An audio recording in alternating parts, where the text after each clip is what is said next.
Thanks for the introduction, Andy. So welcome to this talk. It's it's going to be a fairly high-level overview of various different networking libraries available in Python.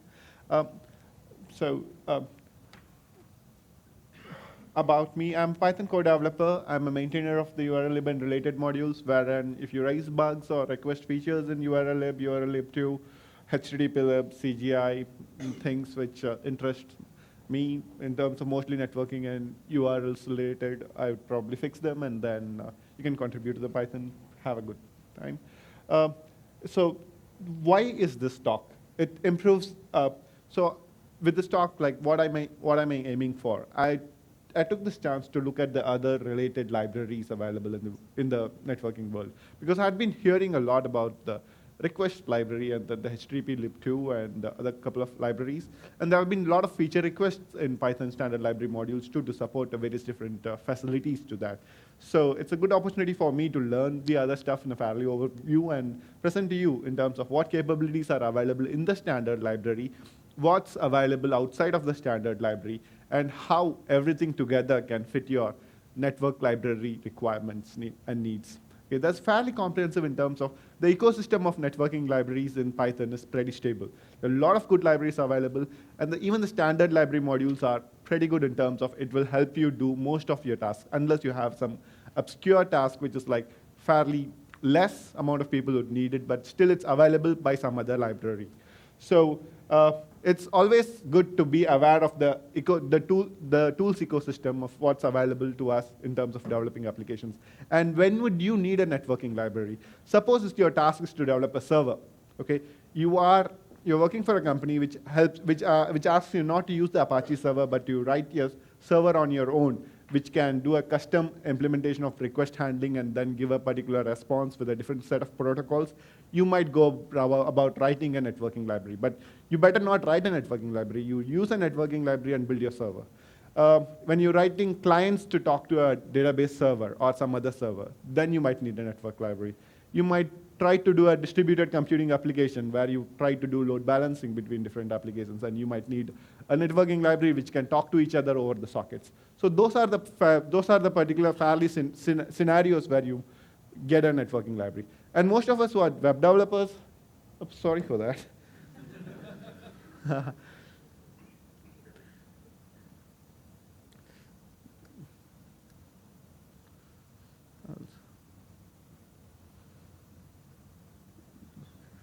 Sorry, I don't know which one was that. Okay, I think that should do. Uh, so, so there's a lot of networking libraries available for us to use. And most of the so what are the different networking libraries? Most of the modules are built on top of the socket module. The socket is the most underlying layer in the network library. And if you see all the libraries which are available, which are built on the standard library module called socket, and whatever facilities the socket provides, be it like plain socket communication or the SSL-based communication, it's built on top of it. And these high-level modules are implemented by following the specifications which are written down in RFCs. So if something claims to be a HTTP 1.1 compliant networking library, it has to be compliant with the RFC 2616, I believe, which is like HTTP 1.1 specification. And all the features which are supported by the RFC are provided. And certain libraries choose to provide helper functions because we got used to writing, doing certain requests, understanding certain language in terms of when handling requests and responses. And the libraries provide the high-level functions to deal with those libraries, which is easier to read rather than following the RFC specification. So those are some, people get used to those libraries. And then they commonly provide the helper functions, because like it's not just a library function to take the RFC and convert into code. It should provide helper functions. Like you don't want to get all the different parts of RFCs and stick together to form an application. You want a helper function which can do a get for you, which can do a post for you, which can do a basic authentication and all those things. That's what the libraries provide. And different applications which are using those libraries, like pycurl, which is a distributed version control system, and it uses the standard library modules a lot. And Google-CL, the command line APIs for dealing with all the Google code things. I've file looked into it, and then it's extensively built using HTTP-lib and urllib and everything. YouTube DL, a download utility, which is just using URL parse and urllib to do all the tasks. BitTorrent uses these networking libraries a lot, and Mailman, the mailing list manager uses. There are plenty of things out there, but these are some things which you can recognize for it. Because it's present in the standard library of which the Python ships with, developers most often try to use what's available, and they find their needs fairly satisfied. So before I jump quickly into the standard library modules, I would give an overview of what are the different networking library-related things available. And one thing I would like to mention up front is I've given a lot of things in the talk proposal, and Tornado was one of the things which I mentioned. But I would just give a brief comparison because there are a lot of things to cover upfront in terms of the libraries available. Okay. Modules which are web browser, CGI, web services, gateway interface, ref, and UUID, which is like unique identifier provider. All these are available as such in both Python 2 and Python 3.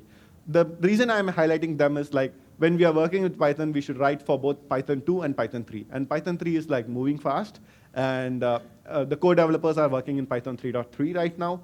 And all the modules which are available in Python 2 are available in Python 3 also. But there are some changes which has gone in Python 2 and Python 3. So some libraries will have the name different.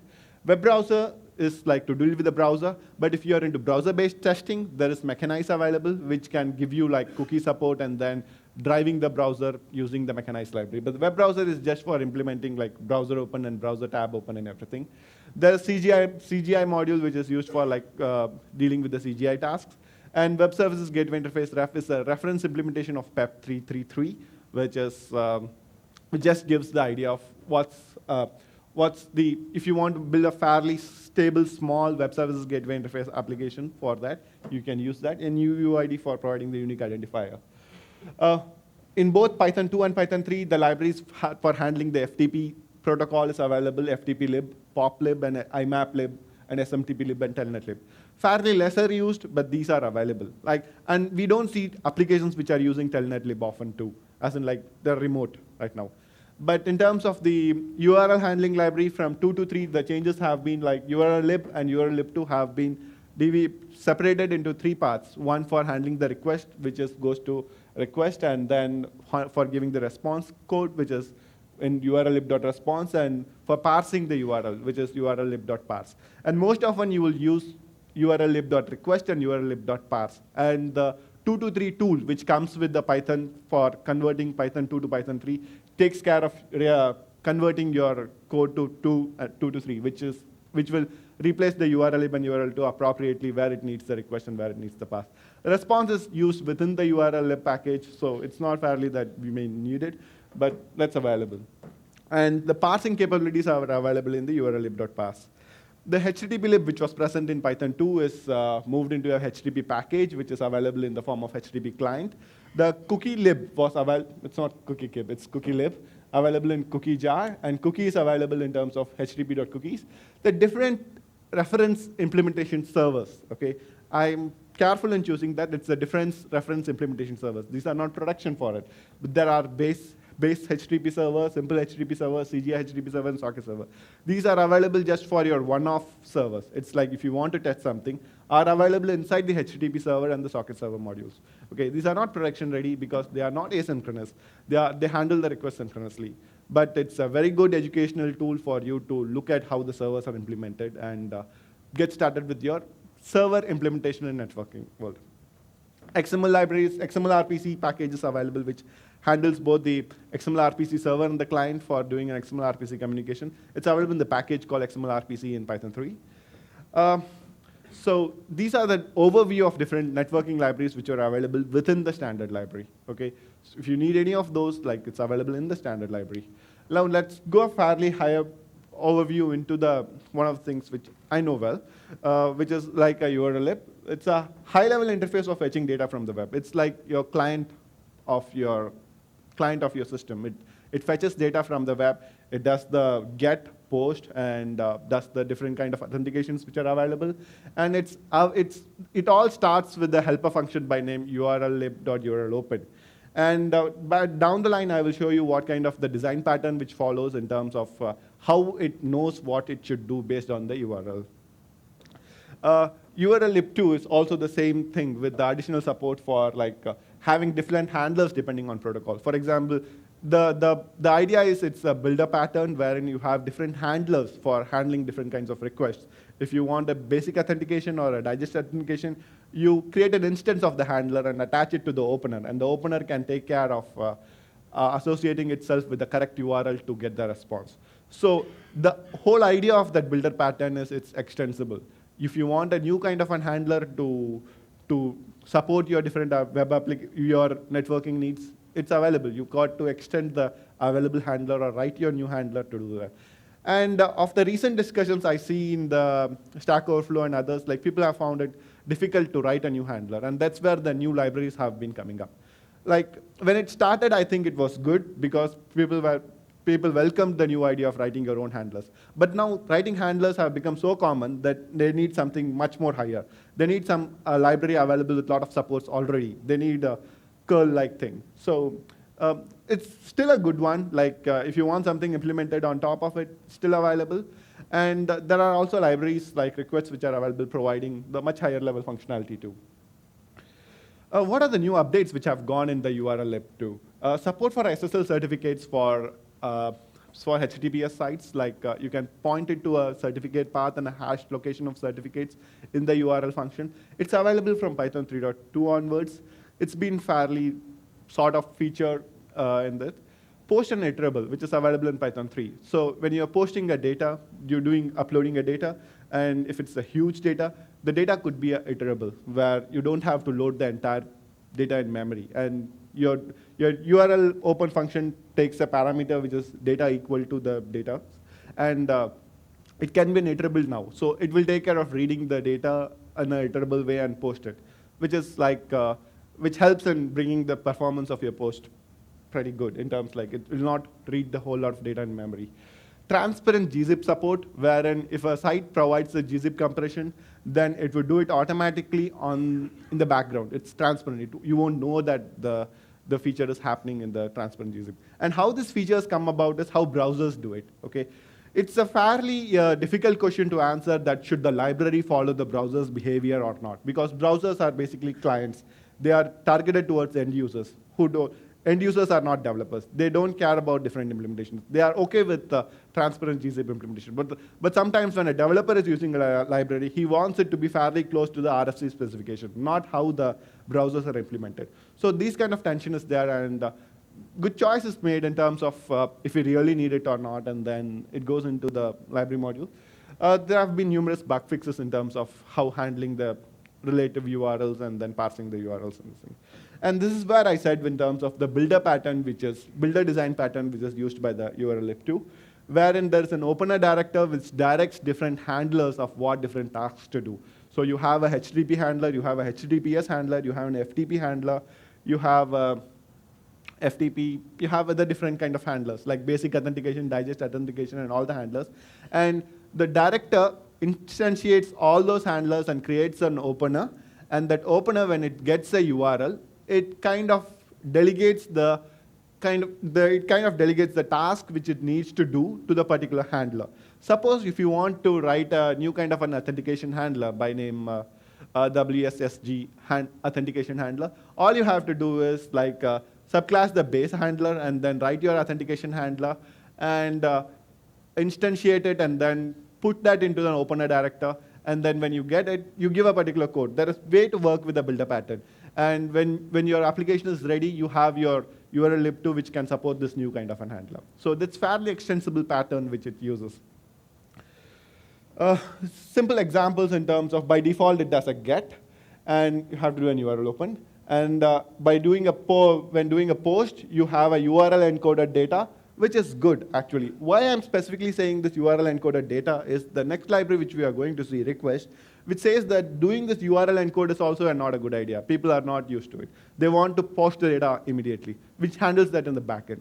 So it's if you see that how the networking library have gone through, it's about, this follows the RSC specification closely, wherein you need a URL encoded data. Even forms do that. So just giving data is equal to post data does a post, and the get is a fairly straightforward request.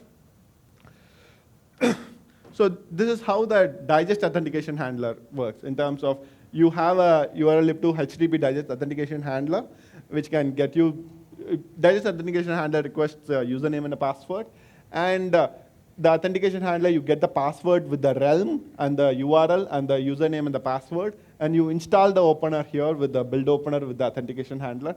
And once you request to it, if you trace through the code, you will see that this particular urllib request is going through the digest authentication handler, which you instantiated here. So this is the fairly basic things of it. And this is an example of how you would customize your library to do something more. For example, all the libraries right now, networking libraries, do transparent redirection, wherein you don't know if the site has been redirected. For example, even the browsers, if you do a google.com, it will change it to google.co.au or google.com.au. It does a transparent redirection, and it gives the redirection codes for it. urllib2, needless to say, does the same too. But if you want to be more in terms of having a control when to do when to allow the redirection or not, you can subclass the 302 method like this, wherein you have a redirect handler, but have it like a smart redirect handler, and then override the HTTP error 302 method like this, wherein you say whatever you want to do when the redirection happens, and then use this handler instead of the default handler, and there you have a more control in terms of your redirection as what to do when the redirection happens. These are the different ways. So we saw a fairly basic overview of different ways to extend the library. There is like, when you are dealing with URLs, you are to deal with the parsers also to parse the library, and it right now supports the IPv6 URLs too, but not the library which fetches the data. So HTTP lib is the one, the urllib2 is built on HTTP lib, which provides the basic functionalities of HTTP 1.1 spec. It does a lot of things like implements the states on top of a socket, and then so if you want to do requests which are like head put request, you go to HTTP lib to do that, not the urllib, but urllib can support too. But people have been using HTTP lib, and urllib may get the methods parameter to do particular request. But it's fine to do it with head and put because it's directly dealing with the HTTP protocols. FTP lib provides the classes for methods for dealing with FTP. It's good to have them separate because the way the FTP RFC is defined is different from HTTP, and when you do a get, you want to do a directory listing instead of getting the response of the HTTP server. It takes care of all those things. It has support for TLS, the support, and from 2.7 onwards. Internally used by urllib module for handling HTTP URLs. So even if you use the urllib as a fairly basic opener for given you pass the FTP URL, this will get transferred to FTP lib to do the process. Now comes the other part, wherein I'm not sure if you heard of this, but there's a recent news in terms of the request library, which make it much easier to do the networking library request. What I found was it is an easy interface for many common tasks. Okay, focus is on ease of use. The developer wanted readability, and he wanted things to be much more approachable. Correct. So the basic authentication request, which we saw in terms of digest authentication handler, boils down to these three codes, wherein you have an authentication in terms of user and the password, and the request library can figure out in terms of what kind of an authentication required, and then does the proper authentication and gives the response. And the response has fairly good methods and attributes like status code, or if it had followed the redirection,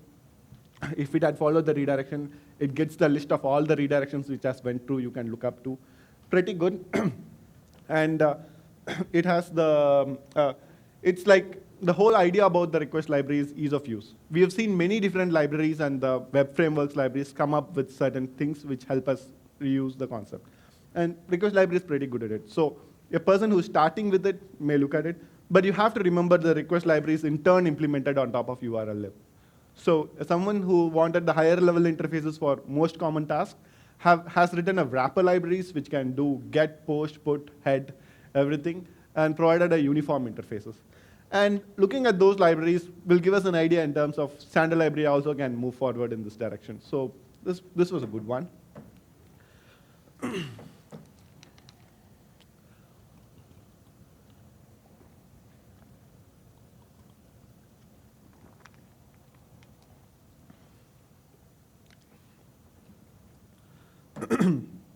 There's another library called HTTP-lib2. Okay, I don't know the history of the project, but people have felt the need for more advanced and feature-rich libraries in Python. And HTTP-lib2 is a result of it. Pretty good in terms of it's very feature-rich. Okay, I looked at the features and it was like, good. The Python standard library can learn a lot, or take a lot of things from it. It implements the cache, wherein the browsers do that all the time. They have a cache control protocol support wherein, depending on the cache control header and respecting the cache controller, it's not really easy to do that because you have to keep track in mind in terms of what is the cache, how long it should be, and when it should be like removed, and when we decide to become stale, and all those definitions are given. The HTTP-lib2 has support for the cache control header, and it's fairly basic too, but the interface is pretty similar to the Python standard library. So people who have felt the need for cache control and other support have got it. It has support for keep alive, wherein it's like the keep alive support is persistent connections, and then has the digest and basic and WSE authentication. Caching that understands cache control header is pretty good actually. So I think the standard library can target this too in terms of understanding the cache control header. Standard library does support certain kind of caches in terms of it has come up often in terms of not the things, but it supports some kind of validation and then dealing with the headers in a particular way. So a lot of things can be borrowed from the HTTP-lib2, and there is another tool called pycurl. So anyone dealing with the networking library has probably used curl, and curl has a lot of different options, and it's a mammoth library for doing all the networking needs. And the pycurl is a Python wrapper implementation over the curl. But it's not Pythonic, that's what I felt. You won't feel good writing about pycurl code with this. But it provides all the esoteric needs of networking which you would ever need. So, and standard library perhaps can learn more from the request and HTTP-lib2. And of course, those are built on top of the standard library as well. So, it can be a fairly good system to adopt some of the features from them into the library modules. These are the individual libraries and which you can use to build client as well as your small one-off projects. But if you want to write servers, which are also part of the networking, there comes two major candidates. One is Twisted and another is Tornado. Tornado has been in use fairly recently, but Twisted is a pretty stable and it's a very well-known framework. According to definition, Twisted provides the facility to build an asynchronous, event-driven application for distributed network environment. I wrote this, like you will understand all these terminologies better if you find a reason to go ahead and build one. It's just simple. I ask you to build a server which can handle my request. I give you the definition of the request. These are not get, these are not post, but I give you that the protocol will be get me. I'll give you the path and you have to append the path to something else. And every time you fetch one, you should do these many bytes and skip those. It's like a puzzle I give it to you. If you want to build a server which can handle like thousands of connections per second without anyone waiting for it, you jump to Twisted and build one. And Twisted provides just that.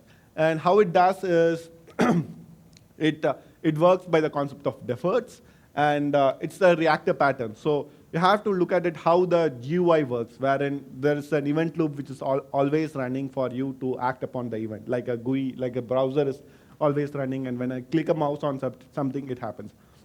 So reactor is something like that. It's a reactor pattern where the reactor is constantly running, and when a network event happens, that's where the connection made, connection lost, and all those events which the library recognizes, looks at it. And once the event occurs, it has defined the protocol for the protocol to take action. So it has differentiated itself in terms of how the event is and what the protocol it follows, and then gives us a fairly high-level overview of things to do in the Twisted world, and we build servers with it.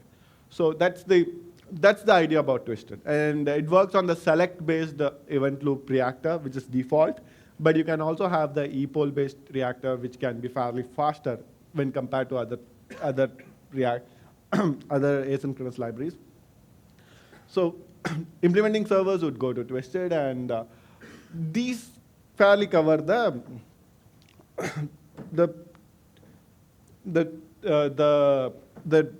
networking world. So this is a rough example of what a Twisted library was. I've omitted a lot of code, but it can give you a good idea. You have the Twisted Internet Protocol, which imports a factory for creating a factory function, and then protocol, which gives the protocol connections in terms of what is going to happen. And protocol will have a fairly standard names, like connection made, connection lost, quit, everything. And then the factory function will provide the objects which can create what kind of a factory function can create the objects which are required for your handling. And then this is the one which is providing the twisted asynchronous event loop, wherein the reactor is always running. And right now, if you attach a listen TCP port to the factory function, it will listen to a particular port at 8007, and then it will give a factory function to that, an instance of the factory function. And then it will attach itself to the event which is connection made, and then protocol which it should follow. Not the straightforward way of writing code, but once you understand the reactor model and then once you start writing the twisted code, it becomes fairly easy.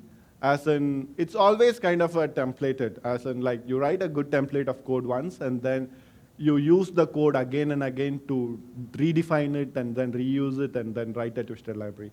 And once it's written, it's very good, as in like your asynchronous needs are taken care of. Your node no longer have to deal with things. It also supports a web server, but web server is not the thing. And Twisted also supports not just the network-related world, but any fairly asynchronous world. So that's the strong point of Twisted. And Tornado has been in recent, wherein it was used by Friend and it was released as an open source project, but its main focus was on the web server part. Okay, it's like Apache. They say that it was written for the C10K problem. It used the ePOL-based reactor, and there are various different performance benefits of this. But my experience has been with using Twisted, and it's been good, as in like there hasn't been a chance to write a Tornado-based solution to see that if it really works. So because both are implemented on a similar patterns, both are reactor-based models. One uses a different reactor, which you can use in Twisted too. And it helps in dealing with the concurrency needs. So that's what I want to say, as in like, this was a fair overview of the whole of the networking libraries available. And it helps you choose the best library for your needs. And you have asynchronous libraries also, which will help you implement servers. Thank you. If you have any questions, We've got a couple of minutes for questions if anybody wants to ask. Yeah.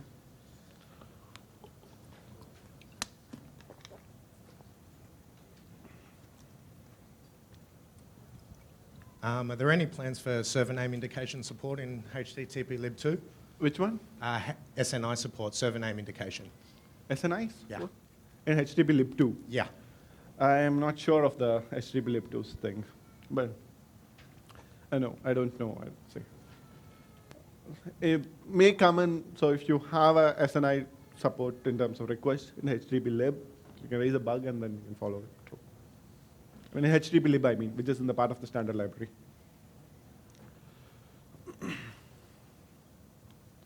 Anything else? That's it? All right, we'll just say thank you very much, Senthil. Thank you. Thanks a lot.